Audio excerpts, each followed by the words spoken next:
Y bueno, le damos paso al licenciado Jaime López Vela, que es licenciado en Administración y licenciado en Derecho por la Universidad Nacional Autónoma de México. Es titular del Cabinet Jurídic como abogado litigante en ramas del derecho internacional público y privado.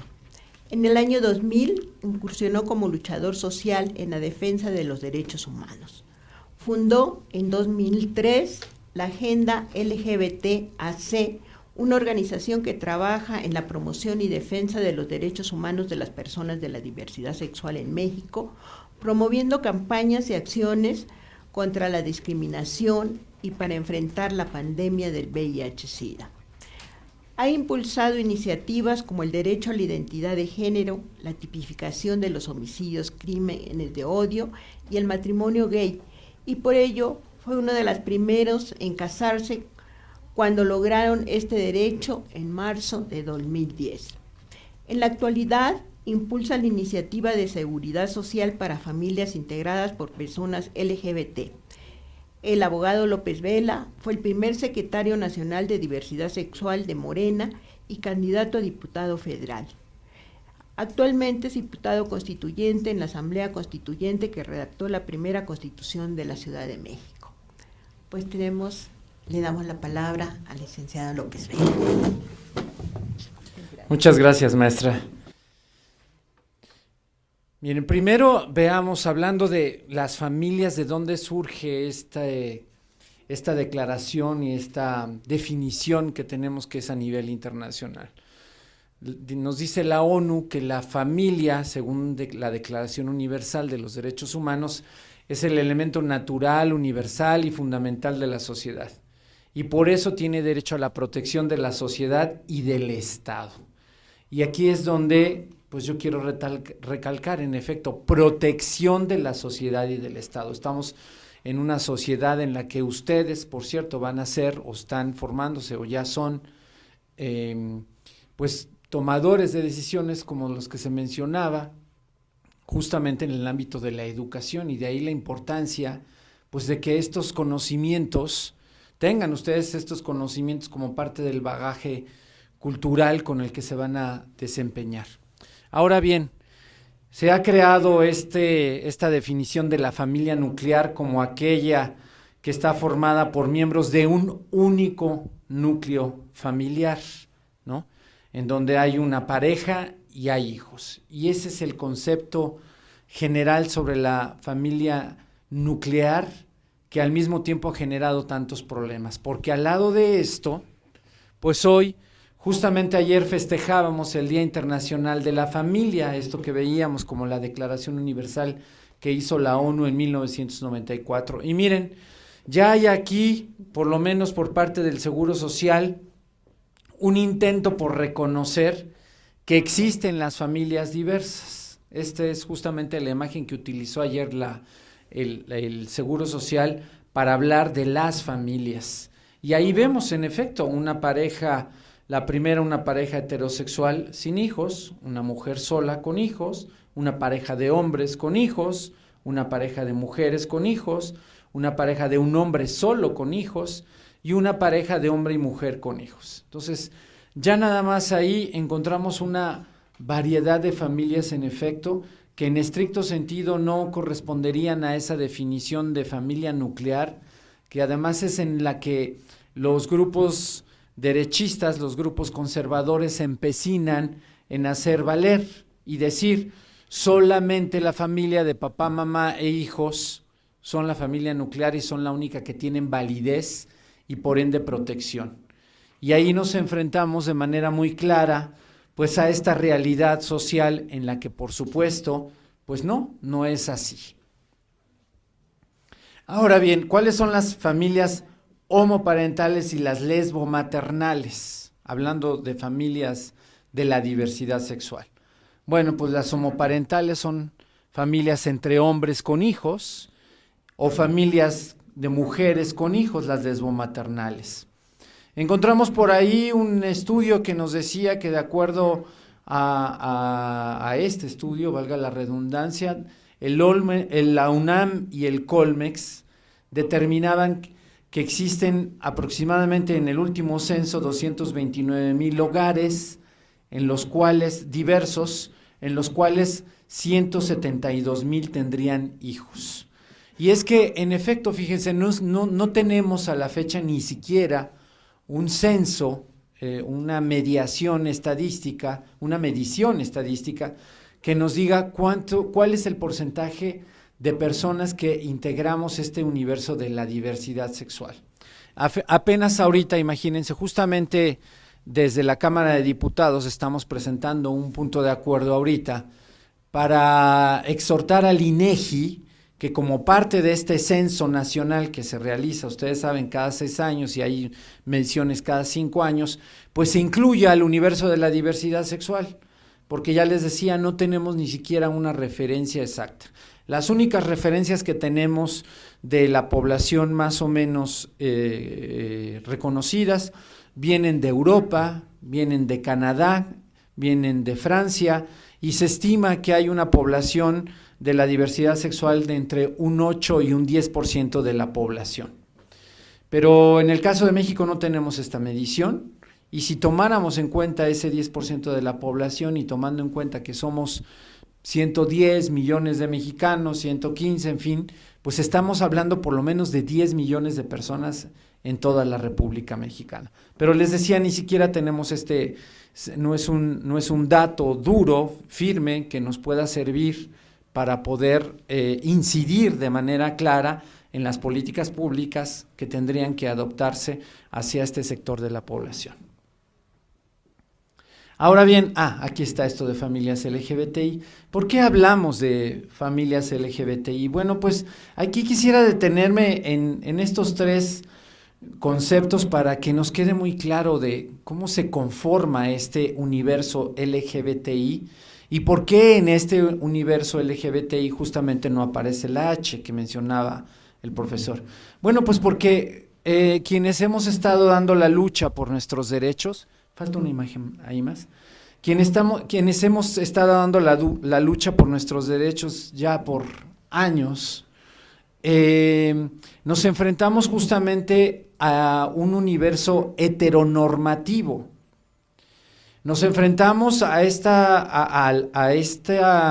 universo jurídico, a este universo social, a este universo cultural, permeado por la heteronormatividad, en donde las relaciones entre hombre y mujer son las válidas. Nadie tiene inconveniente en ver a una pareja de un hombre y una mujer besándose, por ejemplo, aquí a la salida de la universidad, nadie diría nada, ¿no? Podríamos pasar y ver a una pareja de hombre y mujer besándose muy efusivamente y a nadie le sorprendería, todo el mundo pasaría de largo. El problema es que hubiera una pareja de 2 hombres. Y todavía menor es el problema si fuera una pareja de mujeres, porque ver a 2 mujeres juntas, a 2 mujeres de la mano, tampoco representa mayor problema. Cuando vemos las películas pornográficas, por ejemplo, ¿no? La imagen de 2 mujeres teniendo sexo es incluso una de las grandes fantasías de los hombres, ¿no? De los heterosexuales, les provoca un morbo ahí. El problema es cuando esas mujeres o cuando esas 2 personas sale un pene de por medio, ¿no? Y entonces, ¿cómo? ¿No? O sea, ¿cómo 2 penes están ahí teniendo una relación? Ese es el problema. Y frente a esta heteronormatividad, pues es que tuvimos que crear este concepto de la diversidad sexual para decir, la sexualidad, la reconocida, que es la heterosexual, pues eso no tiene ningún problema, ¿no? No hay ninguna reivindicación ahí, ellos se pueden casar, se pueden divorciar. Fíjense, en el Seguro Social, por ejemplo, pueden registrar a su esposa y a su concubina, ¿no? Tienen hasta ese derecho.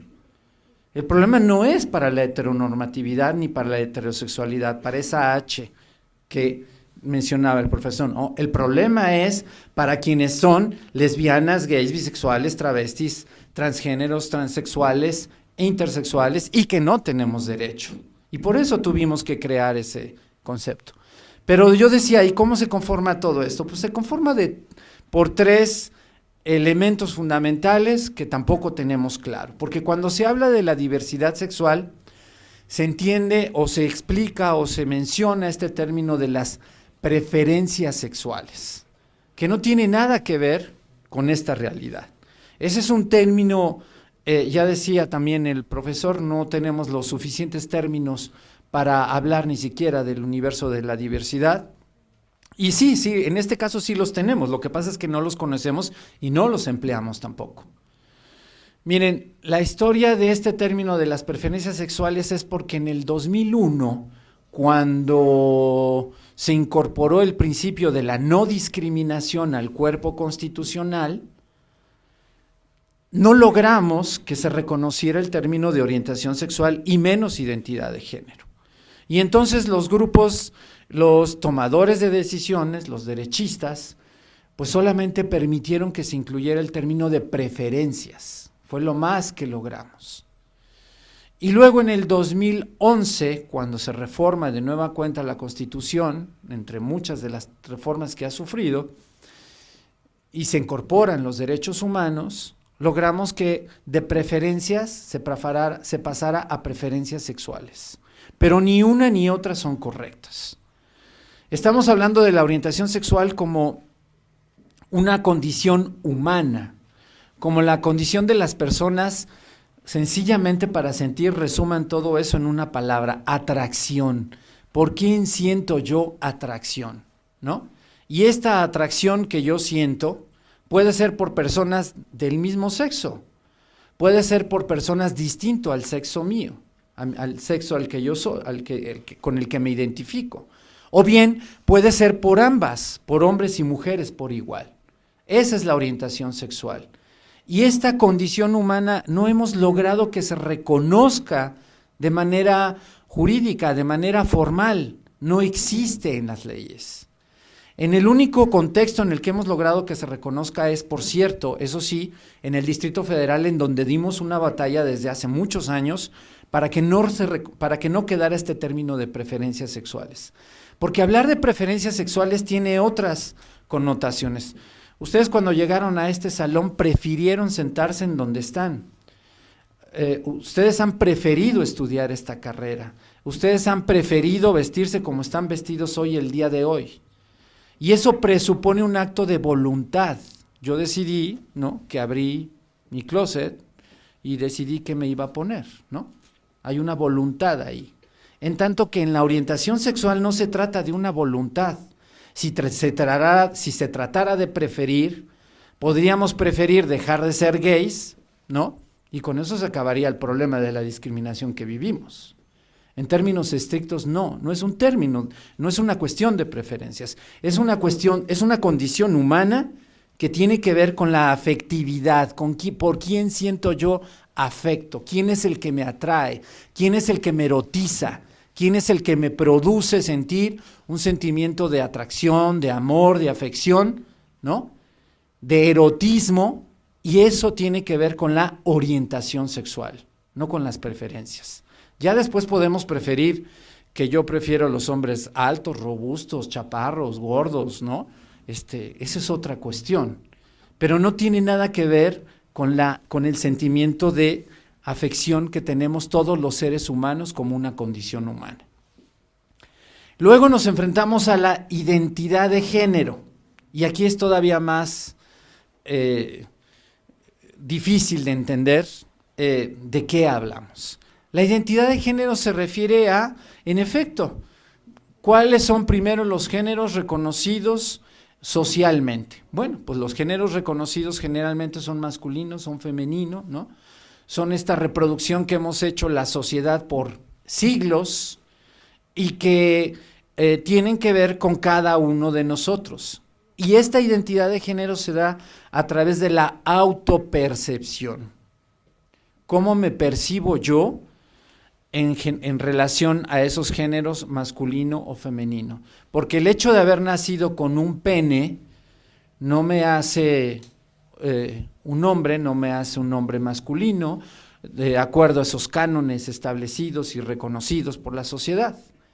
Puede ser que habiendo nacido yo con un pene, me identifique, ¿no?, con características femeninas.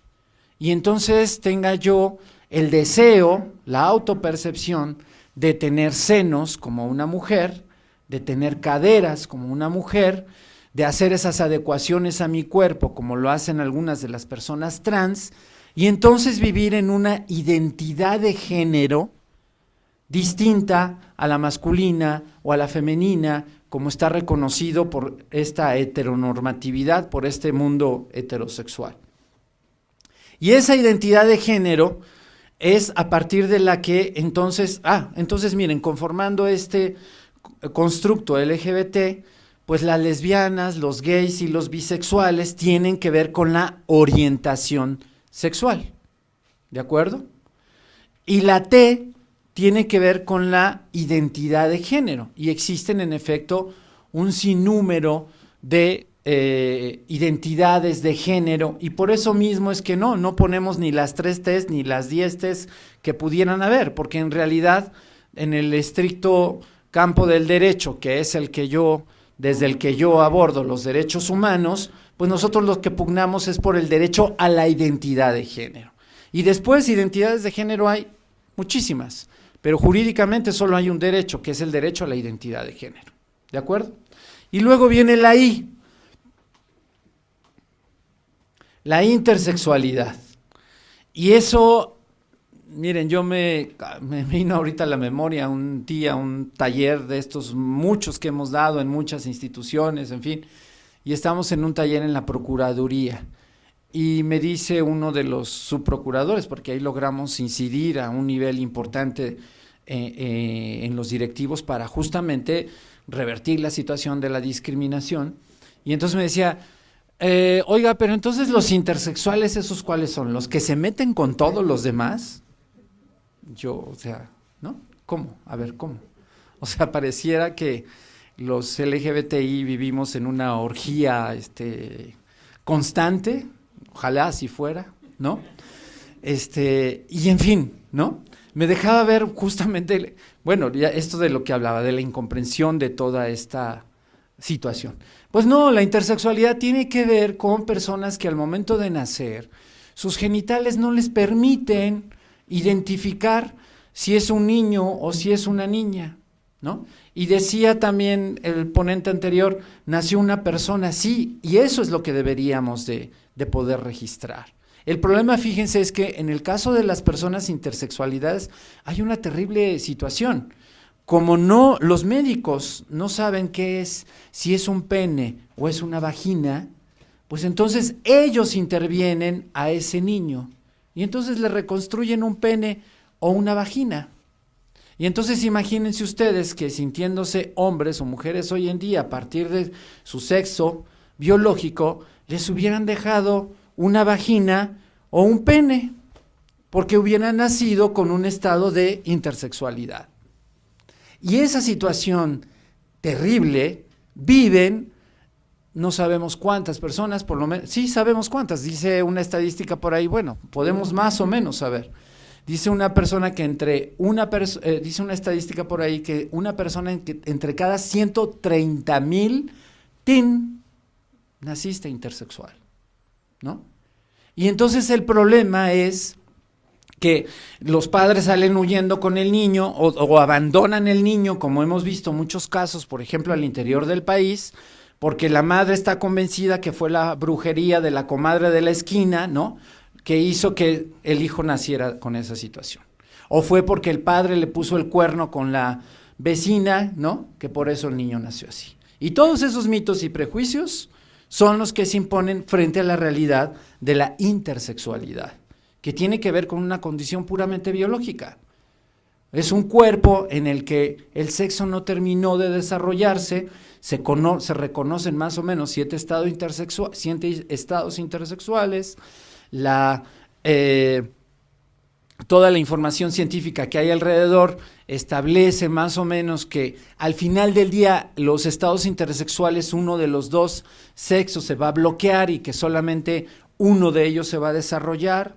Hay muy pocos casos en los que los dos sexos se desarrollan plenamente, ¿no?, de personas, de seres humanos que tienen un pene y una vagina, pero que la vagina nunca será funcional, nunca podrá ser preñada esa persona, ese individuo, por ejemplo, ¿no? En fin, es una situación muy compleja desde el punto de vista biológico, médico, psicológico para esa persona, ¿no? Porque entonces, ¿cómo me identifico?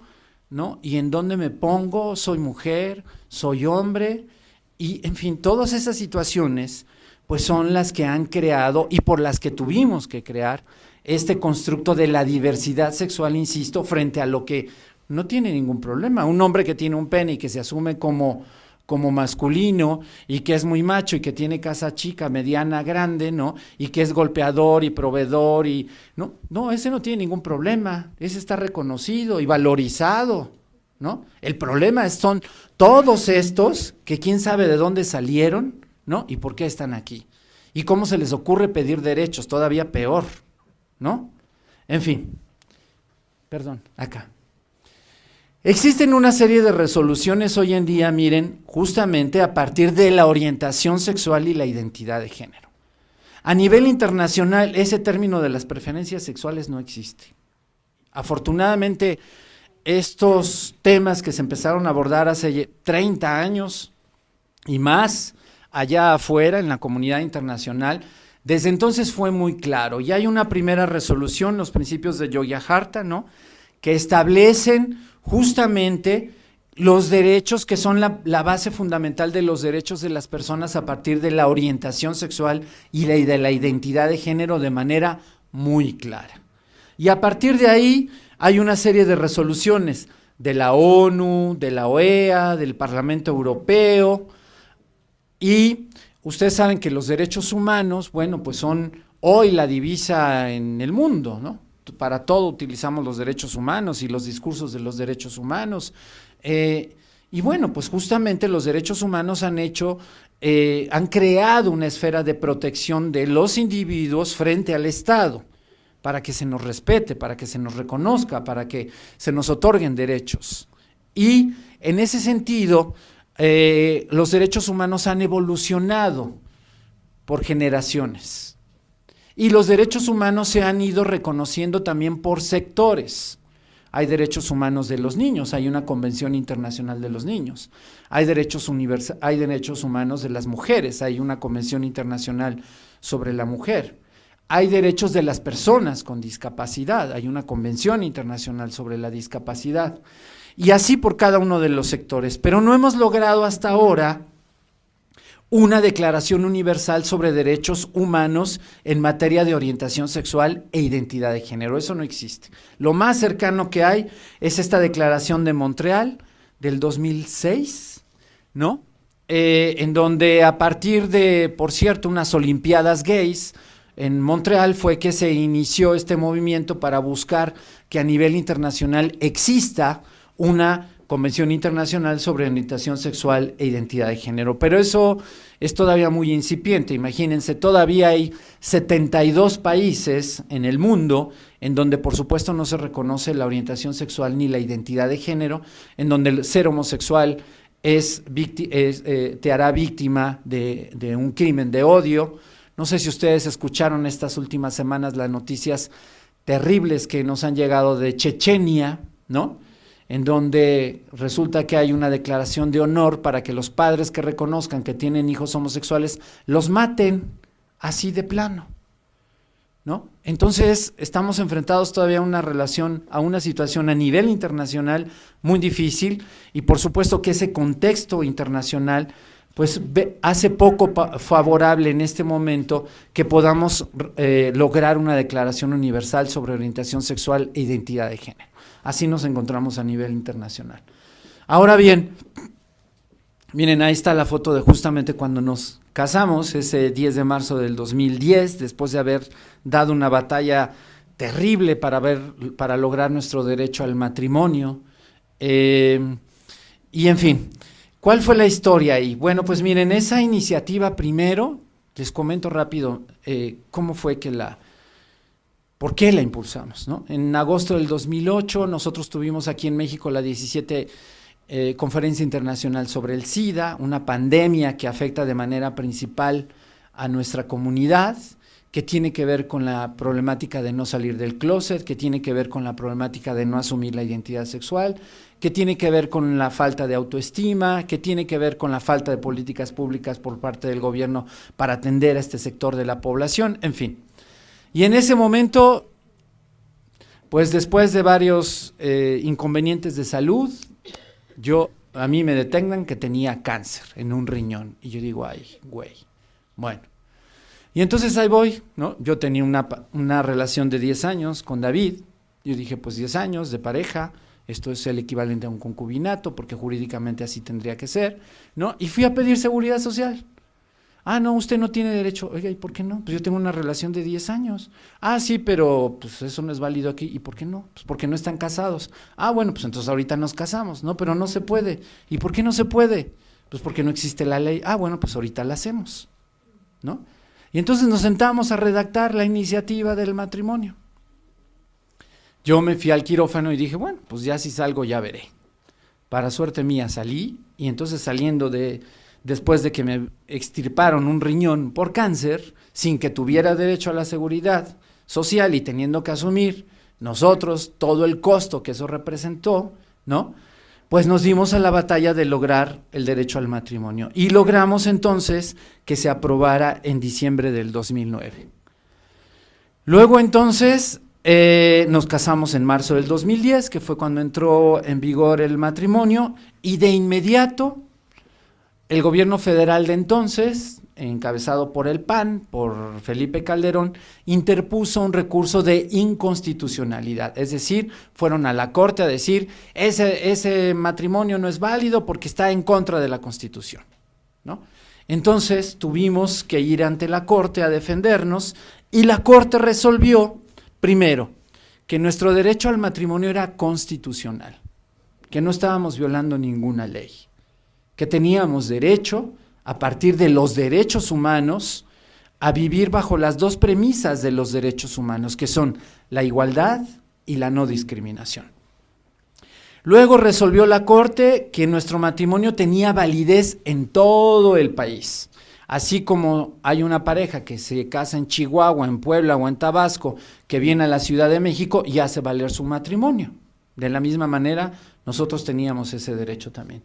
Y luego que teníamos también derecho a la adopción, porque la adopción es una manera de crear o ampliar una familia. Y ahí me quiero detener un momento, porque miren, cuando se habla de la adopción homoparental o lesbomaternal, bueno, nos dijeron, ¿qué no nos dijeron? Que éramos violadores de niños, que íbamos a pervertir a esos niños, que los queríamos para hacer pornografía con ellos, que, bueno, lo único que no dijeron es que nos los íbamos a cenar en salsa verde, ¿no? Y entonces tuvimos que ir a buscar todos los estudios que había sobre la adopción homoparental y lesbomaternal, porque las parejas del mismo sexo hemos adoptado por generaciones, no es de ahorita. Y para variar en México, pues no había estudios sobre eso. Entonces tuvimos que ir a buscar a Estados Unidos, a Canadá, la UNAM nos ayudó con algunos estudios que hicieron ellos, y entonces se demostró de manera científica que los niños adoptados por parejas del mismo sexo, primero, se desarrollan igual que cualquier otro niño, ¿no? Son el primero o el último de la clase. Segundo, que son niños amistosos, juguetones, participativos, que no tienen ningún problema de desarrollo. Tercero, que son niños que pueden desarrollar perfectamente su propia identidad sexual, que es lo más importante, ¿no? El hecho de que mi padre sea gay, pues no quiere decir que yo voy a ser gay, porque además si así fuera, pues nosotros que venimos de padres heterosexuales no seríamos gays, si se tratara de copiar la sexualidad de nuestros padres, ¿no? Seríamos heterosexuales con ellos, o al menos eso nos contaron, ¿verdad? ¿Quién sabe? En fin, y además otra de las cosas que demostraron los estudios sobre la adopción es que las parejas homoparentales o lesbomaternales que adoptan tienen generalmente un nivel de preparación y socioeconómico más elevado, porque nos tenemos que esforzar para que dejen de estarnos señalando. Y finalmente, pues con todos esos estudios fue que la Corte, los 11 ministros de la Corte resolvieron que en efecto teníamos derecho a la adopción. ¿Ok? Luego siguieron una serie de juicios ante la Corte, y la Corte determinó más adelante que el matrimonio heterosexual era discriminatorio, porque estamos hablando del matrimonio como un contrato civil. El matrimonio es un contrato en el que yo decido unirme con una persona y brindarle solidaridad, apoyo a partir de un contrato civil.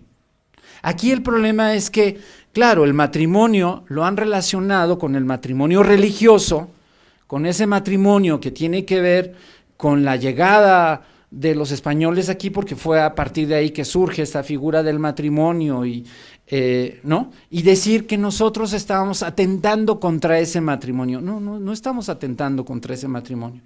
Yo me imagino que algún día habrá algún movimiento de gays católicos interesados en reformar ese matrimonio, pero ese no es este movimiento. El nuestro es un movimiento jurídico, es un movimiento laico, en donde lo único que queremos es ser reconocidos por el Estado y tener los mismos derechos que cualquier otra persona. Es a lo que se resigna. Y luego, fíjense, la Corte también terminó diciendo que todos los códigos de nuestro país que niegan el derecho al matrimonio a parejas del mismo sexo son inconstitucionales. Esos sí están violando la Constitución porque están fomentando la discriminación y están impidiendo la realidad de los derechos humanos, que ya les decía, está basada en la igualdad y en la no discriminación. ¿Cuáles han sido los criterios de la Corte para resolver todas estas sentencias en nuestro favor? Pues miren, la Corte ha dicho, primero, nosotros estamos aquí para legislar sobre la realidad social, no sobre los mitos y prejuicios. Todo eso que han dicho de la diversidad sexual, ¿no? Que está basada en mitos y prejuicios, pues aquí la Corte, ¿qué creen? No se los podemos admitir. Aquí estamos para resolver sobre el conocimiento científico y sobre la realidad social. Y la realidad social es que existe todo este grupo de personas, todo este sector que es discriminado, que es expulsado de su casa cuando confirman los padres que son LGBTIs, que son abandonados, ya les decía, cuando nacen con un estado intersexual porque los padres no saben ni qué hacer, que son mutilados por los médicos, ¿no? Que son objeto del bullying escolar, que son objeto de una agresión en la calle, que son objeto de la negación de un servicio, que te corran de un restaurante porque no te van a atender porque te estás besando con un hombre entre pareja, porque no te pueden dar la justicia, porque tú te buscaste que te agredieran porque te estabas besando ahí en la calle, ¿no? Con este ejemplo que les acabo de dar aquí. Y todos esos mitos y prejuicios, dice la Corte, pues mucho gusto, pero eso no se los podemos aceptar. Aquí estamos para trabajar sobre las realidades sociales. Y la realidad social es que es un grupo de la población que tiene derecho a tener derechos. Luego, dice la Corte, todas las personas tenemos derecho al libre desarrollo de la personalidad. Y si usted en su libre desarrollo de la personalidad se siente atraído por otra persona, ¿quién soy yo?, dice la Corte, para venirme a meter en su afectividad. Y fíjense que ahí me hace recordar algo muy interesante. La primera resolución, la base de todos los derechos LGBTI, viene justamente de una resolución del Tribunal Europeo de Derechos Humanos. El Tribunal Europeo de Derechos Humanos, allá por el año de 1900, saca una primera resolución en donde dice: el Estado no está para intervenir en la vida privada de los ciudadanos. ¿Quién es el Estado para irse a meter en la cama de los ciudadanos y decidir con quién se tienen que casar o a quién tienen que amar? Nadie. Y esa primera resolución del Tribunal Europeo de Derechos Humanos, para nosotros es lo que nos ha dado lo que hoy en día conocemos como los derechos LGBTI. Luego, dice la Corte, yo aplico los principios de igualdad y no discriminación que les decía son los principios de los derechos humanos. Y finalmente dice, pues si ustedes son personas, si ustedes son individuos, si ustedes aman, si ustedes son ciudadanos, si ustedes contribuyen al desarrollo y al progreso de este país, al económico, al social, al cultural y al político, ¿por qué no tendrían derecho a tener una familia y a que se les proteja? Pues claro que no. Y entonces esos son los criterios que la Corte ha utilizado para resolver que las familias LGBTI son familias que deben de ser sujetos de protección y de derechos. Ahora bien, ¿cómo ha avanzado todo este derecho de las familias LGBTI en nuestra república? Bueno, pues miren, hasta ahorita hay 10 estados en los que se reconoce. El primero fue la Ciudad de México. Luego vino Quintana Roo, y fíjense, ahí Quintana Roo es muy chistoso, porque Quintana Roo, después de que logramos el derecho en la Ciudad de México, los compañeros de Quintana Roo me pidieron, oye, ayúdanos para que logremos el derecho, este derecho aquí en nuestro estado. Y yo les dije, claro que sí. A ver, vamos viendo, empecemos por el principio, vamos a revisar el código. Y revisando el código de Quintana Roo nos encontramos con la sorpresa de que el Código Civil de allá establecía las personas que desean contraer matrimonio. Y les dije, no, pues ya está, no necesitamos nada. Aquí dice las personas, a diferencia de otros códigos civiles en donde dice el matrimonio es la unión de una sola mujer con un solo hombre. No se les vayan a ocurrir dos, imagínense el problema, ¿no? O sea, de plano tuvieron que decir una sola mujer y un solo hombre. Bueno, pues entonces en Quintana Roo lo logramos, pues ahora sí que por omisión, justamente, ¿no? Porque aquí no dice que yo no me pueda casar, aquí dice que las personas, y las personas pues somos dos personas del mismo sexo. Entonces tuvimos que armar toda una treta ahí y lo logramos.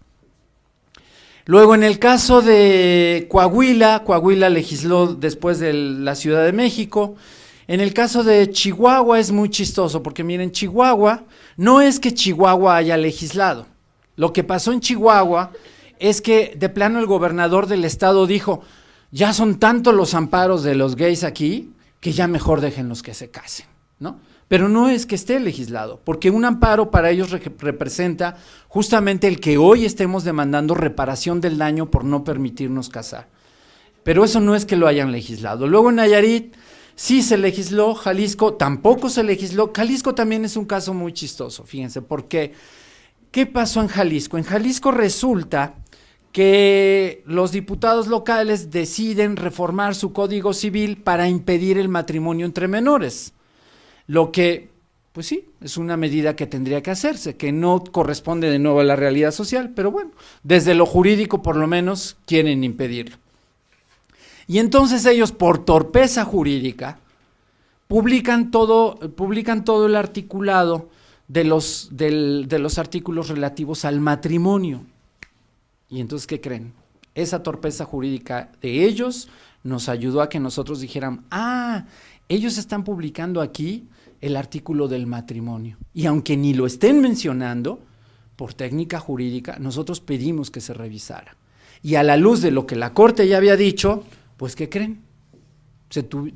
La Corte les dijo a Jalisco, oigan, ustedes vinieron aquí a decir que estaban en contra del matrimonio entre menores, eso está muy bien, pero ¿qué creen? También están publicando el artículo sobre el matrimonio y yo aprovecho para decirles que su artículo es inconstitucional. Entonces, por torpeza jurídica, logramos que se reconociera en Jalisco. En Campeche se legisló, en Michoacán se legisló, en Morelos se legisló y Colima fue otra barbaridad jurídica. En Colima fueron al grado de crear una figura que llamaron enlaces conyugales. Y entonces dijeron, no. Reformaron la constitución de su estado, reformaron el código civil de su estado y crearon, les digo, esta figura que llamaron enlaces conyugales para decir los gays de este lado en los enlaces conyugales y los heterosexuales de este lado al matrimonio. Y entonces tuvimos que llevar todo eso a la Corte para que la Corte les dijera una vez más, señores, eso que están haciendo es discriminación. Y logramos que se revirtiera. Hay pues esta jurisprudencia de la Corte que en el 2015 estableció lo que ya les decía, que todos los códigos que impiden el matrimonio gay son códigos inconstitucionales. Hay una recomendación que estableció la CNDH en diciembre del 2015 en ese mismo sentido, recomendando a los estados, a todos los estados que legislaran a favor. Y luego, con todo esto, Enrique Peña Nieto el año pasado se sacó de la manga la iniciativa, ¿no? Mañana vamos a hacer un año. En Los Pinos hizo un evento con la comunidad y nos dijo, vamos a impulsar el matrimonio gay y lo vamos a incorporar a la Constitución.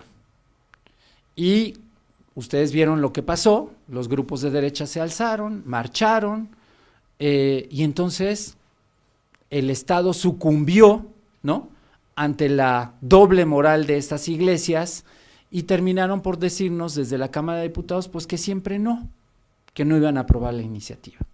Entonces nos dejaron pasmados ahí con eso, y lo cierto hoy en día, fíjense, es que con todo esto que hemos logrado, con todos los más de 8,000 matrimonios que ya llevamos en la Ciudad de México y en todo el país, todavía seguimos sin seguridad social. Todavía nuestros esposos, nuestras parejas, nuestros concubinos siguen sin seguridad social. Seguimos pugnando porque este derecho se cumpla ante la Cámara de Diputados, se legisle al respecto, y eso es justamente la batalla que estamos dando en estos momentos. Luego, siendo ya diputado constituyente, bueno, pues dimos la batalla ahí, y ahí les quiero comentar esta anécdota. Hasta ahora es la primera vez que lo cuento, porque no habíamos tenido un foro para contar qué fue lo que pasó en el constituyente. Yo era diputado suplente en el constituyente, y el titular era Bruno Bichir, un actor que seguramente conocerán. Bueno, hablamos con Bruno cuando estábamos en este periodo y le pedimos que cuando viniera la discusión sobre nuestros derechos me permitiera justamente asumir la titularidad para dar la defensa. Y cuando me incorporé al cuerpo legislativo en medio de la batalla del constituyente, lo primero que me dijeron, no, es que el matrimonio no va a pasar, el matrimonio gay no va a pasar. Y yo, ¿cómo que no va a pasar? No, ya hicimos aquí un consenso y ya quedamos que no. Así que váyanle buscando una redacción. Y dije, pues váyanle buscando ustedes una, porque yo vine aquí a morirme en la raya y yo no me voy si no tenemos el matrimonio, ¿no? Eso me dijeron los grupos del PRI. Entonces, el trabajo fue hablar con cada uno de los diputados, ¿no?, y estar hablando con ellos, haciendo este consenso para lograr que se reconociera este derecho. Finalmente hicimos de nuevo, como lo hemos tenido que hacer a lo largo de toda esta historia, una trepta, y por eso les digo que es la primera vez que lo cuento. Yo le dije a Bruno, mira, antes de que tú te vayas, tú vas a presentar esta iniciativa, y en efecto, Bruno presentó una iniciativa en donde él reconocía que en efecto estaba de acuerdo en que no iba a haber matrimonio y que iba a haber otra cosa ahí. Y entonces, cuando yo llego, me dicen, no, ya tenemos la iniciativa de Bruno. Y yo, sí, nada más que ¿qué creen? Que Bruno ya no es el diputado soy ahora yo. Entonces, de entrada, lo que yo hice fue, ahora sí que hacer una finta, primero aventar esa iniciativa para ver qué actitud tomaban, quiénes estaban a favor, quiénes estaban en contra, y que eso nos permitiera a nosotros evaluar y hacer una estrategia. Y en efecto, funcionó. Ellos se fueron con la finta de que nosotros íbamos a estar a favor de que no hubiera matrimonio, y entonces yo me dediqué a ver con los que sí estaban de acuerdo, que nos apoyaran y que nos ayudaran, y a los que no estaban de acuerdo, empezar a exhibirlos por su homofobia. Al final del día lo logramos, y finalmente quedaron incluidos estos 3 artículos. En el artículo 4, ¿no?, se establecen los principios de aplicación de los derechos humanos, que ya les decía es la igualdad y la no discriminación, y desde ahí ya no nos podían decir que no. Luego en el artículo 6 se establecía que somos una ciudad de libertades y derechos sexuales de manera expresa, y eso fue una segunda forma de apuntalar nuestro derecho al matrimonio. Y finalmente, en el artículo 11 quedaron plasmados los derechos de las personas LGBTI. ¿Pero qué creen? De nueva cuenta, estamos enfrentando la impugnación que hace el gobierno federal, el gobierno de Peña Nieto, ante la Suprema Corte de Justicia, porque dicen ellos que están en contra del matrimonio, porque el matrimonio entre personas del mismo sexo, porque eso va a provocar la poligamia. Bueno, ya es un argumento que nunca habían utilizado hasta ahora, han utilizado muchos, pero ese nunca lo habían utilizado.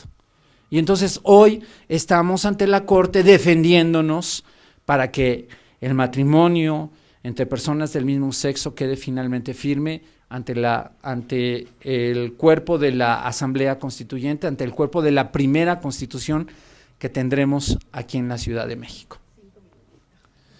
pues justamente estamos terminando. Entonces, esta ha sido la historia de la lucha por los derechos de las familias LGBTI, por los derechos de la diversidad sexual, por los derechos que hoy se reconocen a partir de la orientación sexual y la identidad de género. Y como ven, pues todavía es mucho lo que tenemos por hacer.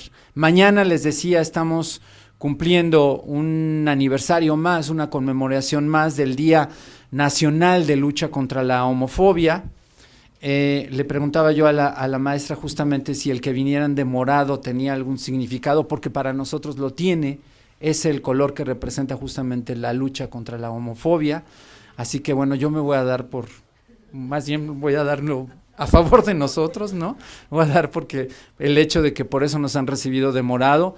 Y bueno, pues yo los invito a que toda esta información la vean, la revisen, la cuestionen, la analicen, ¿no?